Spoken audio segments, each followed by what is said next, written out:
राधे राधे। कैसे हैं आप सभी? आशा कर रही हूँ मैं आप सभी अच्छे होंगे। मेरे यूट्यूब चैनल पर आपका स्वागत है। जैसा कि आप जानते हैं, हमको जो उत्तर प्रदेश असिस्टेंट प्रोफेसर का पाठ्यक्रम है उसमें दिया हुआ है कि किसको किस किस लेखक को, कवि को, नाटककार को, निबंधकार को पढ़ना है। मतलब एक खाका दे दिया गया कि इनको पढ़ना है। तो इसमें हम लोग को पढ़ना है मलिक मोहम्मद जायसी का नागमती वियोग वर्णन और नक्शी खंड, रामचंद्र शुक्ल द्वारा संपादित जो जायसी ग्रंथावली है उससे। तो सबसे पहले कोई जरूर नहीं उसी से जायसी के विषय में आएगा, उनकी जो काव्य आएगा तो उनसे संबंधित प्रश्न भी आ जाते हैं। तो थोड़ा सा पढ़ लेते हैं इनके विषय में। मलिक मोहम्मद जायसी निर्गुण भक्ति की प्रेम मार्गी सूफी काव्यधारा शाखा के प्रतिनिधि कवि हैं। वे हिंदी साहित्य की अमर विभूति हैं। उनकी प्रेम रूपी सरिता में अवगाहन कर पाठक अपने चित्र को पवित्र करते हैं। जायसी का महत्व इस दृष्टि से भी बहुत अधिक बढ़ जाता है कि उन्होंने अपने काव्य में भारतीय और इस्लामी तत्वों का सुंदर समन्वय किया है। जायसी की रचनाओं के अध्ययन से उनकी बहुसत्ता के विषय में पता चलता है। जायसी साधक, प्रेमी और उच्च कोटि के कवि थे। प्रेम को ईश्वर का ही एक रूप सिद्ध करने वाले जायसी हिंदी काव्य क्षेत्र में सदैव अमर रहेंगे। उनका काव्य हिंदी साहित्य की अमूल्य धरोहर है। तो इनका जीवन परिचय। प्रेम की पीर के अमर गायक मलिक मोहम्मद जायसी का जन्म सन 1492 संभवत 1549 विक्रम अर्थात 900 हिजरी के लगभग हुआ था। और इस विषय में स्वयं जायसी ने आखिरी कलाम में लिखा है, या अवतार मोर नौसदी 30 बरस ऊपर कविवदी। वे अवध के रहने वाले थे। उनका जन्म रायबरेली जनपद अंतर्गत जायस नामक नगर में हुआ था। स्वयं जायसी ने कहा है, जायस नगर मोर स्थानो। कुछ विद्वानों ने गाजीपुर को उनका जन्म स्थान माना है। जायस में निवास करने के कारण वे जायसी कहलाने लगे। उनके नाम के पहले मलिक शब्द लगाए जाने के विषय में ऐसी धारणा है कि यह उनकी पैतृक उपाधि है। उनके पिता का नाम शेख ममरेज था। उनके माता पिता उनको बचपन में अकेला छोड़कर चल बसे। ऐसी दशा में इस अनाथ बालक का लालन पालन साधु संतों की संगत में हुआ।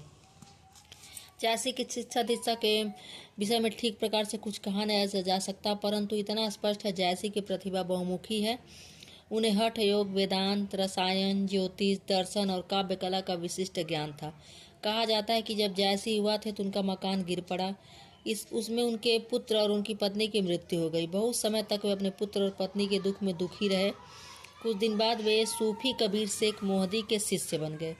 शीतला के प्रकोप से जायसी कुरूप हो गए। इनकी इतनी ज़्यादा इनके पर देखिए विपत्तियाँ आई, लेकिन भगवान सबके साथ न्याय करते हैं। कुछ पाने के लिए कुछ खोना पड़ता है। अगर इनको इतना दुख मिला तो इनकी प्रसिद्धि है कि आज इनको हम पढ़ रहे हैं इतने सालों बाद।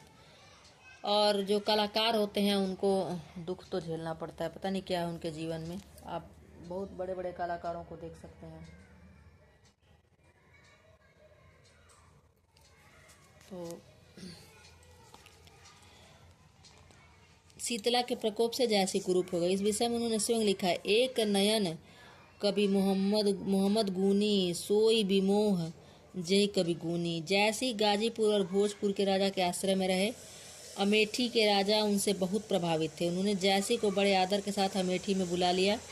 जायसी ने अपने जीवन के अंतिम दिन अमेठी के मंगरावन में व्यतीत किए। वहीं पर 1542 ईस्वी संवत 1599 विक्रम के लगभग अपना नश्वर शरीर त्याग दिया। उनकी मृत्यु से अमेठी के राजा को बहुत दुख हुआ। राजा ने मंगरावन में उनकी समाधि बनवा दी, जहां आज भी दीपक जलाया जाता है। तो इनके साथ जो साहित्यिक अवदान है वो देखते हैं। साहित्यिक जायसी सूफी संत थे। उनका हृदय पवित्र एवं निर्मल था। मानव मात्र के प्रति सहृदयता और प्रेम की भावना से ओत प्रोत हो जायसी ने मानव हृदय की उस अवस्था के दर्शन कराए जहाँ सभी धर्मों और संप्रदायों के भेदभाव तिरोहित हो जाते हैं और मनुष्य ऐक्य, प्रेम एवं सहानुभूति का अनुभव करता है।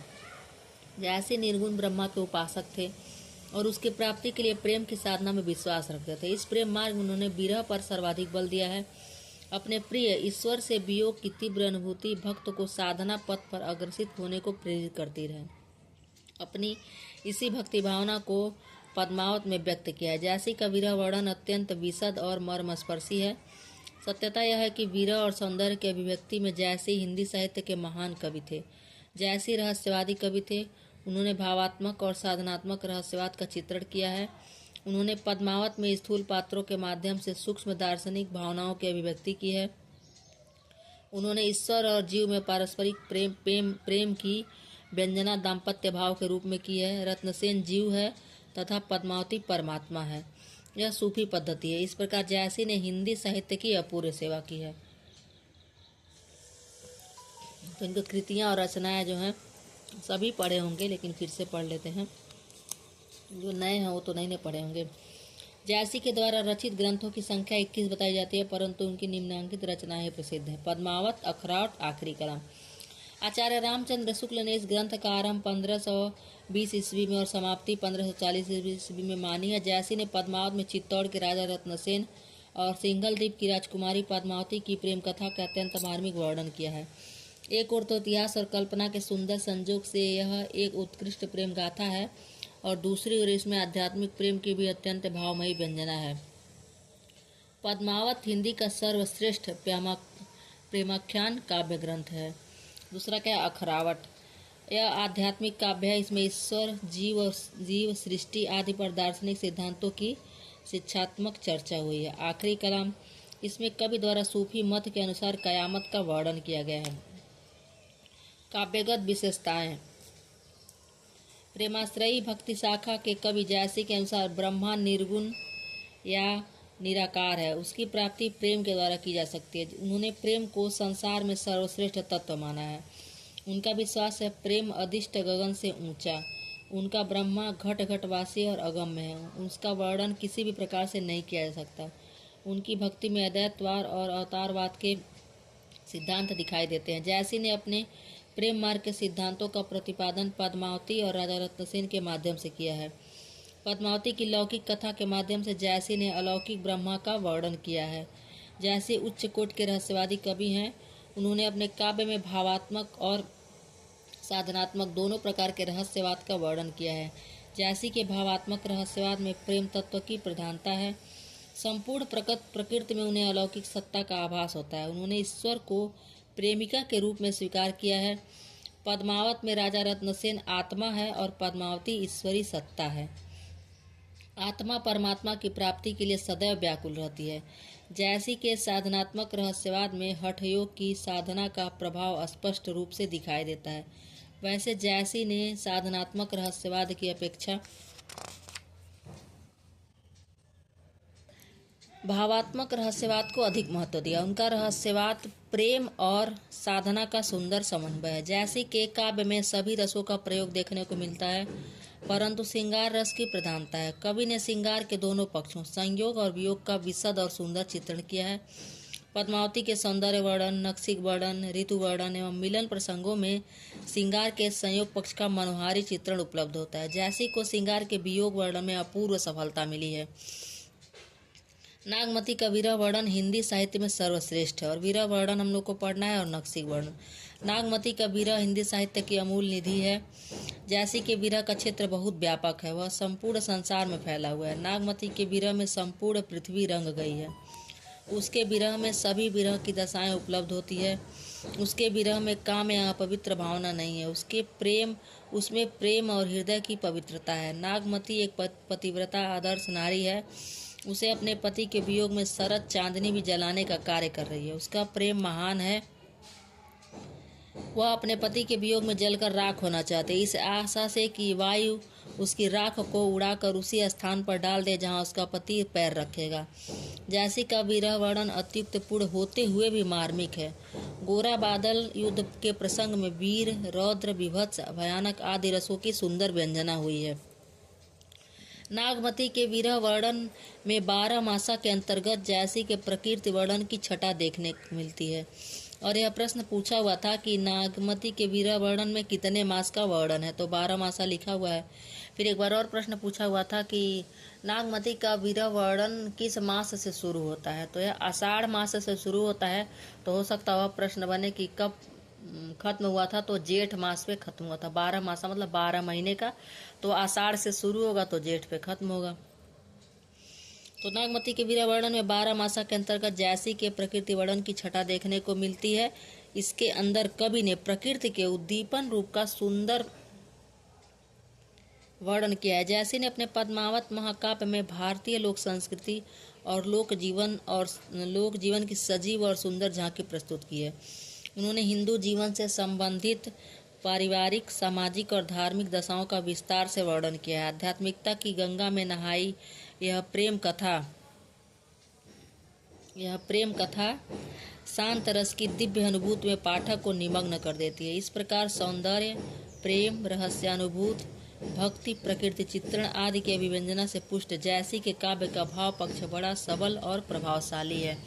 तो क्या दोस्तों, अगर आप असिस्टेंट प्रोफेसर हरियाणा की भी तैयारी कर रहे हैं तो उसके लिए भी है, उसमें क्या है, जो मेंस होगा, पहले तो प्री होगा फिर मेंस होगा, तो मेंस में लिखित परीक्षा होगी, तो उसके लिए भी पढ़ना, विस्तृत रूप से पढ़ना बहुत ज़रूरी है। तो वो आपके लिए, मेरे लिए भी और आपके लिए भी बहुत लाभदायक सिद्ध होगा। लेख जो है, जैसे कि भाषा ठेठ अवधि है, बहुत बार प्रश्न पूछा है, इसमें संस्कृतपन तनिक भी नहीं है। यह अत्यंत सरल और सुबोध है। बहुत बार इसी प्रश्न को घुमा फिरा के पूछा है कि किसकी भाषा ठेठ अवधि है। जैसे की भाषा क्या अवधि है, ब्रज तो अवधि है। उसमें बोलचाल की लोक भाषा का उत्कृष्ट भाव व्यंजक रूप देखा जा सकता है। लोकोक्तियों के प्रयोग से उनमें प्राण प्रतिष्ठा हुई है। इसे जन साधारण की भाषा माना जा सकता है। इसमें प्रसाद और माधुर्य गुण की प्रधानता है। अलंकारों का प्रयोग अत्यंत स्वाभाविक है। केवल चमत्कार पूर्ण कथन की प्रवृत्ति जैसी में नहीं है। जैसी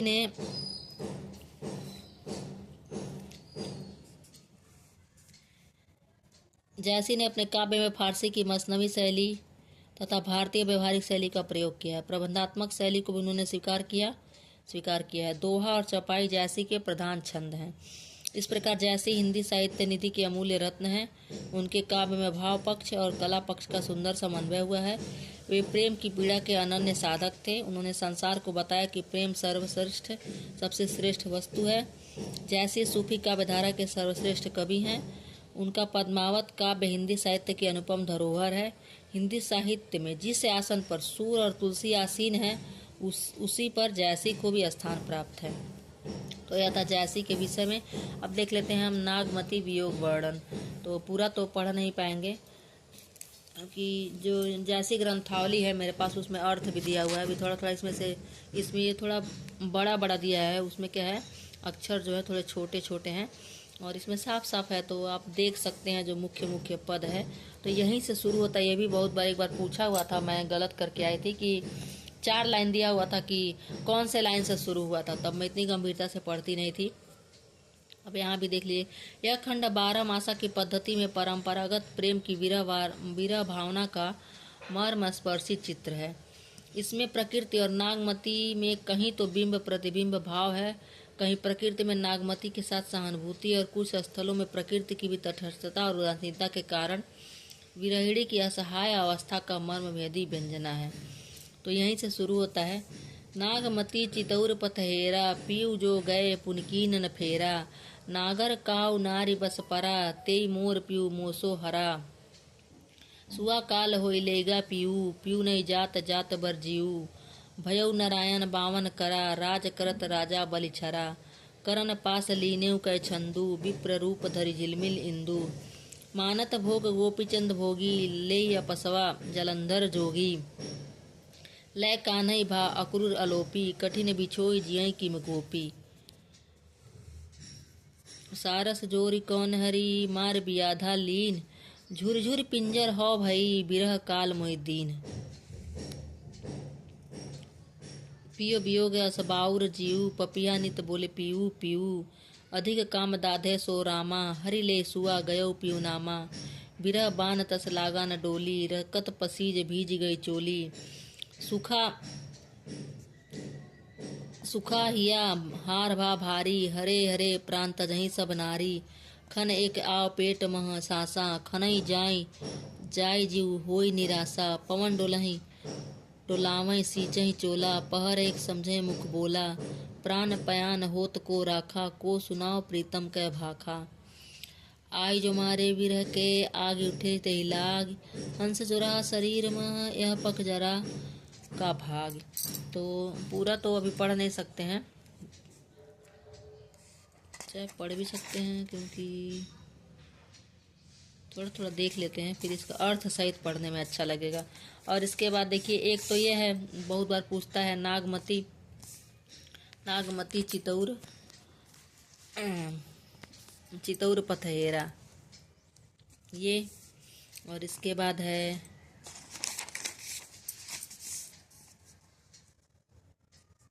अगहन दिवस घटा निसी बाढ़ी, ये भी बहुत पूछता है।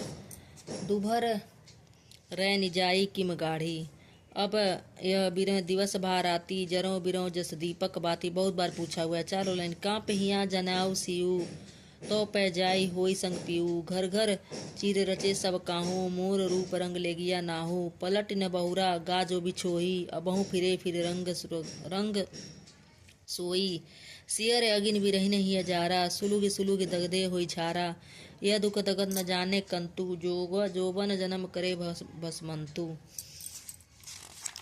मुख्य मुख्य अभी पढ़ दे रहे हैं, फिर उसका अर्थ सहित पढ़ने से ज़्यादा समझ में आएगा, फिर बाँचने से तो बहुत याद नहीं होना है। ये भी बहुत बार पूछा है।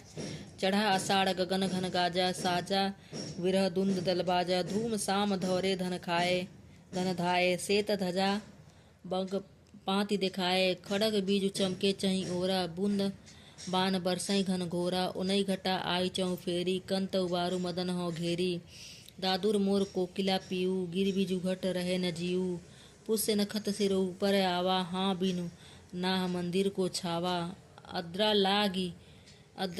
लाग भुह लेही, मोहि बिन पीऊ को आदर देही। ये भी बहुत पूछता है। सावन बरस में अति पानी, भरन परी हो बिरह छुरानी।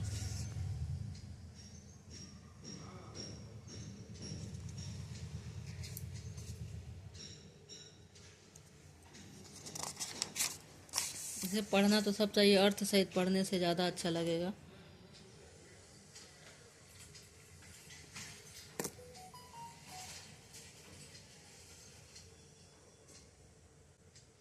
भाव है साग तपन अति लागी, चोआ जीर चंदन भाजागी, ते जेठ पे खत्म होता है, यही खत्म हो गया है क्या?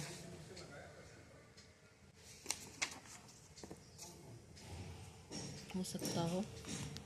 अर्थ सहित पढ़ेंगे जो जैसी ग्रंथावली है उस पुस्तक से, रामचंद्र शुक्ल के। अभी क्या थोड़ा थोड़ा बड़ा बड़ा दिया हुआ है, अगर आप याद करना चाहें इनके दोहों को तो पढ़ सकते हैं। अर्थ सहित पढ़ने से ज़्यादा याद होगा और अच्छे से समझ में भी आएगा। उसका अलग वीडियो बना देंगे। और अभी आप देख सकते हैं यहाँ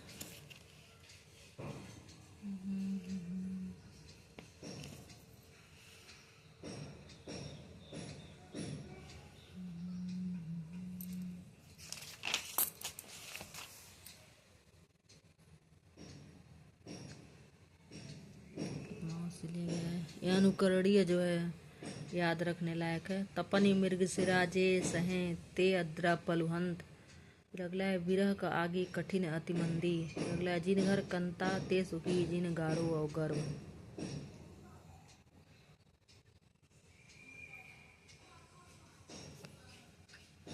ये कुछ प्रश्नोत्तर हैं।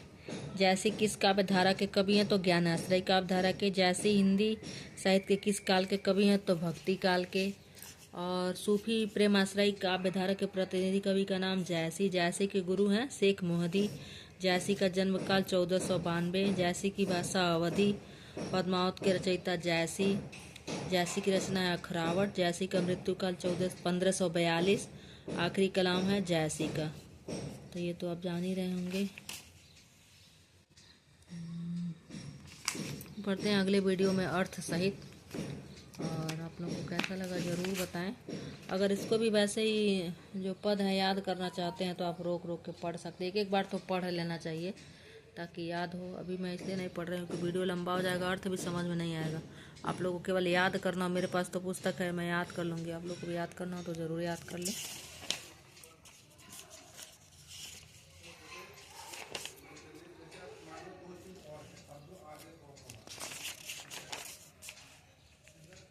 देख सकते हैं आप।